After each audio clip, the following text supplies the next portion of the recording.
وبركاته. عشركن وعشركني أفراد noqonaya qaabka loo qoro professional writing skills ama professional writing skills inagoo meelo kala duwan ka eegnay isagoo casharka professional writing skills ah qaab kasta oo wax loo diyaariyo qaab kasta oo wax loo qoro hadday tahay codsiyo hadday tahay CV-yo hadday tahay invoice-yo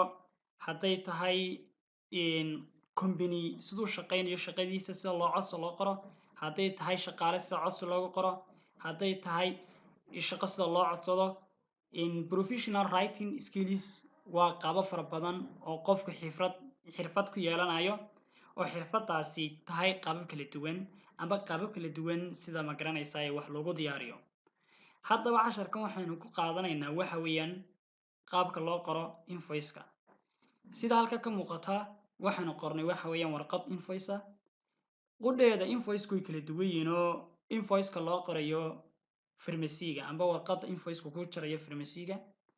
iyo warqadda invoice-ku ku jarayo company raashinka iibiya amba company raashinka la soo dego story way kala duwan yihiin oo qaab kala duwan bay warqaddu u kala qorayin midna dawooyin baa ku qoran midna waxa ku qoran raashin marka halkan waxaanu ku diyaarinay waxa weeyaan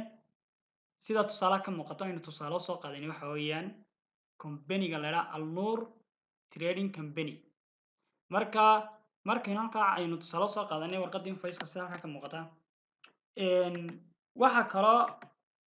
oo qornay waxa weeyaan customer name-kii baa halkaa ka muuqda in diyaarinay address-kii mobilkii lagala xiriirayay iyo qaabkay noqonayso item-ka amba price-kii iyo amount-giiba warqadda way ka muuqdaan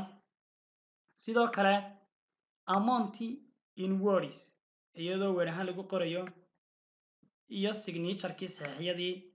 intiiba way ka muuqdaan warqadda markaad qorayso amba aad diyaarinayso warqad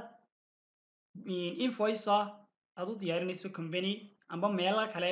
qaabka loo qorayo waa qaabkan qaabka professionalka loo qorayana waa qaabkan marka qaabo kala duwan baa loo diyaariyaa amba qaabo kala duwan baa loo diyaariyaa iyadoo la taxalluqaan amba la xiriiraan kolba meesha shaqada hayso amba meesha invoice-ka u qoraysa waxay ka shaqaynayso ay qabanayso marka inagu halkan waxaan ku diyaarinay waxa weeyaan qaabka aynu ugu diyaarinay waa trading halkaa ka muuqda aynu tusaalaha kusoo qaadanay amba company-gana ay tusaalahan kusoo qaadanay waa halkaa ka muuqda